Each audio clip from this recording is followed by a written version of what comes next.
Hello everyone, आप सभी का हमारे यूट्यूब चैनल सोशियो स्फेयर पर बहुत बहुत स्वागत है। मैं हूं डॉक्टर अंजलि द्विवेदी और आज की क्लास में हम समझेंगे टोटम की उत्पत्ति कैसे हुई। कौन थे ऐसे जिन्होंने सबसे पहले टोटम को जाना, टोटम को समझा और कैसे उन्हें कैसे पता चला टोटम क्या होता है, क्या कहानी है टोटम की, है ना, क्या फीचर्स हैं, हम किसी एक टोटम से क्या समझते हैं, वो हम आज की क्लास में डिस्कस करेंगे। तो जो टोटम शब्द है, इसको सबसे पहले एक अंग्रेज थे जे लॉग, इन्होंने 1791 में 1791 में चिपेवा रेड इंडियनो नाम की एक जनजाति थी और ये जनजाति थी उत्तरी अमेरिका की।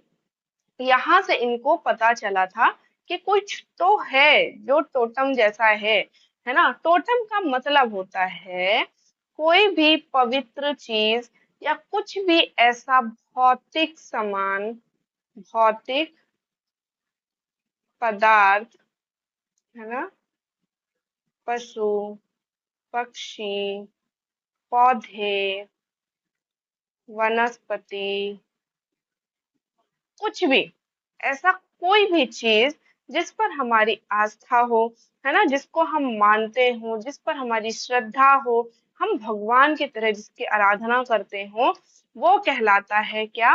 टोटम।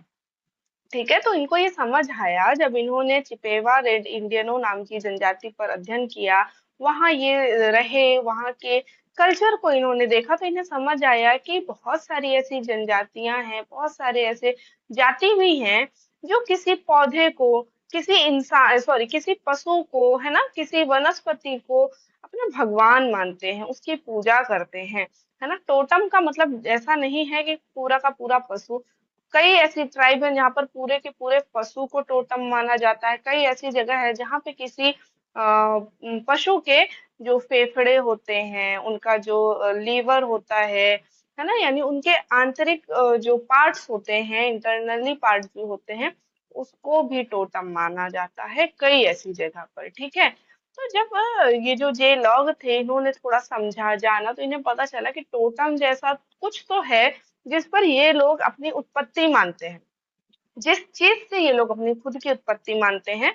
जैसे अगर हम हिंदू समाज में देखें तो क्या होता है कि जितने भी जो गोत्र होते हैं, है ना, अगर हम बात करें हमारे हिंदू समाज की, हिंदू समाज में जो गोत्र होता है वो जनरली आपको किसी ऋषि मुनि के नाम से, नदी के नाम से आपको देखने मिल सकता है ना। जो भी नदियां उस जगह बह रही होंगी, जो ऋषि उस जगह रहते होंगे, वहां पे जितने भी लोग जन्मे, उन सभी को गोत्र माना जा सकता है।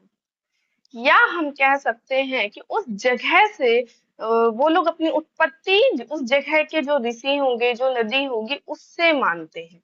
ठीक है, उसी तरह ये जे लॉग ने देखा कि ये जो ट्राइब्स हैं और कई ऐसी जाति भी हैं जो अपनी उत्पत्ति किसी पौधे से, किसी पशु से, किसी पक्षी से मानते हैं, है ना। तो बेसिकली टोटम हुआ क्या? टोटम हर वो चीज हुई जिस पर इन लोगों की श्रद्धा है, इन लोगों की भक्ति है ना। ये सब क्या हो गया? टोटम। अब यही चीज, एक सेकेंड, यही चीज आगे जाके क्या बन जाता है? टैबू। टैबू शब्द आपने सुना ही होगा। टैबू का मतलब होता है मना, यानी किसी चीज को करने के लिए जो मना होता है, जो निषिद्ध होता है ना, वो कहलाता है टैबू। ठीक है, तो जैसे सपोज कोई पौधा, है ना, कोई पौधा, कोई पशु जो कि टोटम है, अब उसको इंसान, ये लोग जो ट्राइब्स हैं, इसको मार के खा नहीं सकते हैं, क्योंकि खा नहीं सकते हैं इसलिए वो चीज क्या हो जाएगी? टैबू। वो निषिद्ध है तो क्या हो जाएगा? टैबू। लेकिन कई ऐसी जगह आपको देखने मिल सकता है कि जब कुछ अवसर होता है, जब कुछ स्पेशल ओकेशन होता है, वहां के उस कम्युनिटी के लोग उस पौधे को या उस पशु को उन विशेष अवसरों पर खा लेते हैं। ठीक है, जनरली तो नहीं उसका सेवन करेंगे, लेकिन जब कोई विशेष अवसर होगा, कोई स्पेशल ओकेशन होगा, कुछ अच्छा होगा, उस टाइम पर वो उस पौधे को या उस पशु को मारकर खा लेते हैं, है ना, उसका भोजन में ये लोग यूज कर लेते हैं। लेकिन जनरली ये कैसा होता है? निषिद्ध होता है, इसको टैबू माना जाता है। ठीक है, तो अगर मैं बात करूं तो इन लोगों की, पौधे की, वनस्पति की, या जो भी है ना, पशु हैं, पक्षी है, जो भी है, इसको खाना या ऐसे पशुओं को, ऐसे पौधों को नष्ट कर देना क्या होता है, मना होता है, निषिद्ध होता है, और यही चीज टैबू कहलाती है। ठीक है। अब मैं बात करूं शोक, है ना, ये फीचर है टोटम का, शोक। अगर वो पौधा खत्म हो गया, नष्ट हो गया, वो पशु जिसको जो ये ट्राइब्स हैं ये टोटम मानती थी, वो पशु खत्म हो गया, उसकी मृत्यु हो गई, या उस पक्षी की मृत्यु हो गई जिसको ये टोटम मानते थे, तो एक जैसे इंसान की डेथ होती है ना, उस तरह से ये लोग शोक मनाते थे, है ना। उस चीज का इनको बहुत दुख होता था, बहुत तकलीफ होती थी, और ये उस चीज का क्या करते थे, शोक मनाते थे। कई ऐसी जनजातियां थी जो जो टोटम होता था ना उनका, वो कुछ भी चीज, वो कोई सामान हो, कोई पशु हो, पक्षी हो, कोई पौधा हो, कोई वनस्पति हो, कोई भी चीज, उसका क्या करते थे ये लोग, चित्र बनाते थे। चित्र, दीवालों पे चित्र बनाना, अपने शरीरों पे गुदना होता था, है ना। एक बहुत पहले, आजकल हम उसको टैटू के नाम से जानते हैं, और आजकल तो ये काफी कलरफुल हो गया है, लेकिन पहले के टाइम पे इसको गुदना कहते थे, है ना। बहुत सारी ऐसी ट्राइब्स हैं जो पूरा उनका जो बॉडी है वो गुदने से भरा हुआ होता है, तो कई सारी ट्राइब ऐसी होती थी जो भी उनका टोटम होता था ना, वो उसके चित्र को अपने शरीर पे गुदवा लेती थी। ठीक है। चित्र को आंक लेती थी, है ना। कई ऐसे ट्राइब्स हैं जो कुछ स्पेशल ओकेशन होता था, कुछ होता था, तो अपने जो टोटम होते थे उनके, उस टोटम का वो खाल पहन करके डांस वगैरह किया करते थे, या खाल को धारण किया करते थे। ठीक है। मनौती करना, बहुत सारे ऐसे ट्राइब्स होते थे जहां पर टोटम से कुछ मान्यता मानते थे, कि जैसे हम लोग कहीं जाते हैं, किसी मंदिर में जाते हैं, कुछ होता है तो हम मान्यता रखते हैं कि अगर ये काम हमारा हो जाएगा तो हम क्या करेंगे, कि हम आके नारियल दे चढ़ाएंगे, हम भूखे को खाना खिलाएंगे, हम ब्राह्मण भोज कराएंगे, कुछ भी, है ना। उसी तरह से मनौती करते थे, और यहाँ पर मनौती करने का एक और रीजन होता था, कि सपोज कोई जो पशु है या कोई जो पक्षी है, वो कैसा है, खतरनाक है ना, वो जानलेवा हो सकता है, वो जान ले सकता है, हावी पड़ सकता है हम पर, है ना, उससे हमको खतरा हो सकता है, तो ऐसी ट्राइब के जो ऐसे टोटम होते थे वो उनसे मनौती मानते थे कि वो टोटम या वो पशु उनको नुकसान ना पहुंचाए, जिन पर जिस पर उनकी श्रद्धा है। ठीक है। यानी ये जो टोटम है इनका, जिससे ये मनौती कर रहे हैं, वो उस कम्युनिटी के लोगों को हार्म ना करे।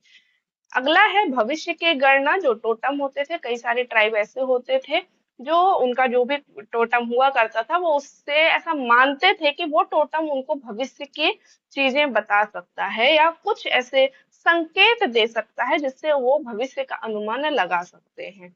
ठीक है। आगे होता था धार्मिक सम्मान। जो टोटम होते थे उनको धार्मिक सम्मान से जोड़ा जाता था, रिलेट किया जाता था, धर्म से कनेक्ट किया जाता था, और बहुत ज्यादा सम्मान की मान सम्मान की उसमें भावना होती थी। अगला, एक जब हमने विवाह पढ़ा था ना, विवाह में हमने ये चीज पढ़ी थी, बहिर्विवाह की एक रूल था, है ना, जहाँ पर टोटम बहिर्विवाह का नियम पाया जाता था, कि सेम टोटम को मानने वाले एक ही टोटम के जो फॉलोवर होते थे वो आपस में विवाह नहीं कर सकते थे। तो उसी तरह जो टोटम की ये विशेषता भी है, कि यहाँ पर कैसा नियम पाया जाता है, यहाँ पर एक्सोगेमी का, टोटम एक्सोगेमी का रूल यहाँ पर फॉलो होता है, कि अगर दो लोग, है ना, अगर दो लोग एक ही टोटम के फॉलोवर हैं तो उनमें विवाह नहीं होगा। वहीं अगर यही दो लोग का जो टोटम है वो अलग अलग है, तो इनके बीच विवाह संबंध पाया जा सकता है, या इन दो लोगों के बीच में विवाह जैसे संबंध बनाए जा सकते हैं। ठीक है। तो ये कुछ थे क्या, फीचर। आगे हम देख लेते हैं कुलों में विभक्त जनजाति, है ना, कि कोई सी ट्राइब कितने कुलों में विभक्त है, कितने वंशों में इसका विभाजन हुआ है, वो हम देखते हैं। या आप इसको ऐसे समझ सकते हैं कि किसी जनजाति के कुलों में कैसे विभक्त होगा। सपोज ये जो संथाल जनजाति है ना, अब ये संथाल जनजाति के हो सकता है 100 टोटम होंगे, 100 टोटम होंगे। ठीक है। तो 100 टोटम होंगे, तो एक टोटम को मानने का एक ग्रुप होगा। मान लो कोई पक्षी को मानता है, पक्षी को मानने वाला, पक्षी में मान लो कोई कबूतर को मानता है। ठीक है। कोई कबूतर, ये एग्जाम्पल दे रही हूँ मैं, कि पक्षी में कोई मान लो 10 जनजाति ऐसी है जो कबूतर पक्षी को अपना टोटम मानती है, तो इसका एक ग्रुप हो गया, है ना। और मान लो 20 ऐसी जनजातियां हैं जो क्या करती हैं, जो मान लो कि बकरी, ठीक है, बकरी को अपना टोटम मानती है। तो ये एक दूसरा ग्रुप हो गया। ठीक है। तीसरा ग्रुप क्या हो जाएगा कि सपोज मान लो कोई कि जैसे आम का पेड़ हो गया। ठीक है, आम के पेड़ को अपना टोटम मानती है और ऐसे 30 लोग हैं, तो ये तीसरा ग्रुप हो गया। है ना, इस तरह से आप मान सकते हो कि 100 टोटम या 100 ग्रुपों में संथाल जनजाति क्या थी, बटी हुई थी। ठीक है, क्या थी, 100 समूहों में ये बटी थी। इसके 100 कुल थे संथाल जनजाति के, या हम बोल सकते हैं इसके 100 टोटम थे। इसी तरह जो हो जनजाति है, इसके 50 टोटम थे, यानी ये 50 समूहों में विभक्त थी। जो मुंडा जनजाति है, ये 64 समूहों में विभक्त थी, यानी इसके 64 कुल या इसके 64 जो है 64 टोटम थे। जो भील जनजाति है, अच्छा, ये जो 3 जनजातियां हैं, इसमें टोटम कुछ भी हो सकता था। ठीक है, इसमें पौधा, पशु, पक्षी, कुछ भी, है ना, उसके आंत, उसके फेफड़े, लंग्स, कुछ भी हो सकता था। लेकिन जो ये भील जनजाति है, इसमें ये 24 कुलों में बटी थी, यानी 24 टोटम होते थे। ये 24 टोटम या तो पौधे हो सकते थे या पशु हो सकते थे। इसके अलावा तीसरा कुछ नहीं हो सकता था।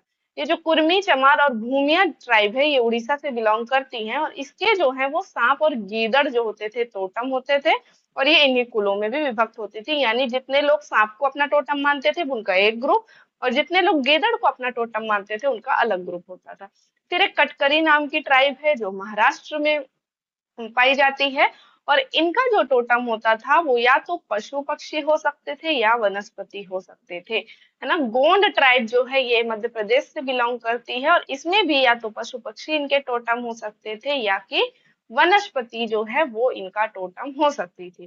ठीक है, अगर हम नहीं समझ पा रहे हैं कि क्या है टोटम, तो मैं ऐसे बता सकती हूँ कि हमारे हिंदू समाज में, है ना, मैं हिंदू समाज का एग्जाम्पल दे देती हूँ। और ज्यादातर हम भारत में देखें तो जो गाय है, गाय क्या है, एक गाय क्या है, एक पशु है ना। और इसकी क्या होती है, पूजा होती है, गाय के गोबर की पूजा होती है। आपको पतंजलि नाम का प्रोडक्ट पता होगा, पतंजलि नाम का प्रोडक्ट है। इस ये जो ब्रांड है, ये गाय का मूत्र से लेकर के गोबर, दूध, दही, घी, हर एक चीज, यहाँ तक कि जो चीज वगैरह होता है, वो सब भी ये लोग प्रोवाइड करते हैं। है ना, यानी आप सोचिए, गाय का मूत्र तक यहाँ पर बिकता है, और लोग उसको ऊंचे ऊंचे दामों में खरीदते हैं। ठीक है, तो ये गाय क्या हो गई, गाय से जुड़ी हर एक चीज को क्या माना गया है, पवित्र माना गया है। और हमारे भारत में गौ हत्या मतलब एक पाप की तरह समझा जाता है, और आपको सजा भी हो सकती है, आपको पनिशमेंट भी मिल सकती है। ठीक है, तो ये गाय क्या है, गाय एक पशु है ना, गाय क्या है, गाय एक पशु है। लेकिन चूंकि इसकी हिंदू समाज में पूजा होती है, इसके शरीर से निकलने वाले हर एक चीज को हम यूज करते हैं। अगर कोई पूजा है तो गाय के गोबर के बिना वो पूजा कंप्लीट ही नहीं मानी जाएगी। दिवाली में, जैसे दिवाली जैसे जो त्योहार होते हैं, है ना, उस पर क्या होता है, गाय के गोबर से पूरा आंगन को लीपा जाता है, पोछा लगाया जाता है, और फिर उसमें रंगोली डाल के पूजा होती है, तब वो रंगोली पवित्र होती है। कहीं कहीं पे तो गाय की गोबर की एक ऐसी मूर्ति छोटी सी टाइप की बनाई जाती है। एक गोवर्धन नाम का फेस्ट होता है, जिस पर भी गाय के गोबर से चीजें बनती है, उपले बनते हैं, उपले तक सोचिए बिकते हैं पतंजलि में। है ना, आजकल तो आप अमेज़न वगैरह में देखेंगे तो गाय के गोबर के जो उपले होते हैं, आपको 180 प्लस के मिलेंगे, 180 रुपए तक के। आप गाय के गोबर के जो कंडे होते हैं ना, सूखने के बाद, वो बिकते हैं। ठीक है, तो इतना मतलब इसको पवित्र माना जाता है। तो गाय क्या हो गई हिंदू समाज के लिए, टोटम। है ना, गाय क्या हो गई, एक टोटम हो गई। उसी तरह अगर हम बात करें तुलसी का पौधा, तुलसी के पौधे में जनरली रोज लोग पानी डालते हैं, अगरबत्ती लगाते हैं, दिया बत्ती करते हैं, यानी तुलसी का पौधा है तो एक पौधा। अगर हम इसको साइंटिफिक वे में देखें तो कितने सर्दी, जुकाम, खांसी, कितने एक औषधीय गुण वाला पौधा है ना। लेकिन इसकी पूजा भी होती है, तो तुलसी का पौधा क्या हो गया, टोटम। और एक हर छठ नाम का फेस्टिवल होता है, त्योहार होता है।